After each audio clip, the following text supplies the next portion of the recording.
So here we've got our final question on our little mini series of introducing the idea of probabilities, and we're going to be comparing here three different events, or actually two different events, and seeing which one of them is the least likely to happen, or if they're both equally likely to happen. And so our two events here are going to be that a card is drawn and it's not a diamond. So we're going to be dealing with, once again, complement events, or the basically getting at the probability of an event and then finding the opposite outcome. And then our second one here is going to be that a dice is rolled and it's not a 6. So once again, kind of one of these opposite events. And so I'm just going to take them both individually and compare them at the end. So for our first one, we've got to find the probability of getting a diamond and then subtract that from 1, basically to find the chance of not getting a diamond.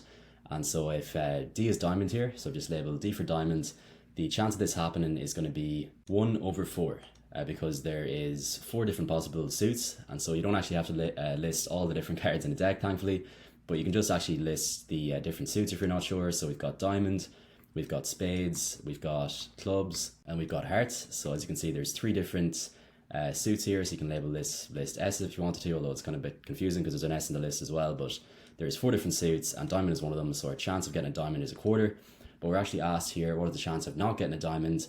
And so the probability of that, or the probability of D complement, so getting a diamond or not getting a diamond, is going to be 1 minus 1/4. So we take 1, which is our maximum probability, subtract the chance of getting a diamond, and we're going to get 1 minus 1/4, which is 3/4, or 0.75.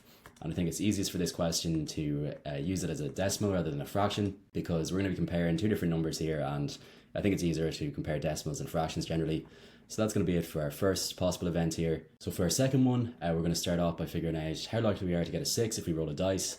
And so there's basically 6 different options on a dice. As we know, it's going to be 1, 2, 3, 4, 5, and 6. And so the chance of getting a 6 is just going to be the kind of basically the chance of getting a 6 over the total number of outcomes, which is going to be 1 over 6. So that's just a straightforward dice roll.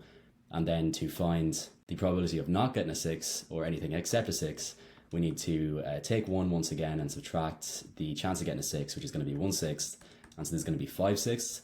And so now you can see why we're using why we're converting our fractions into decimals, because we had 0.75 and now we've got 5 over 6, which we need to convert into a decimal as well. And if we convert 5 over 6 into a decimal, which is always best to double check on your calculator, we're going to get a value of 0.83, or 83%. And so the chance of not rolling a 6 is going to be 0.83, and the chance of not getting a diamond from a deck if you're drawing at random is going to be 0.75. So now for our final step, we need to figure out which one of these is the least likely.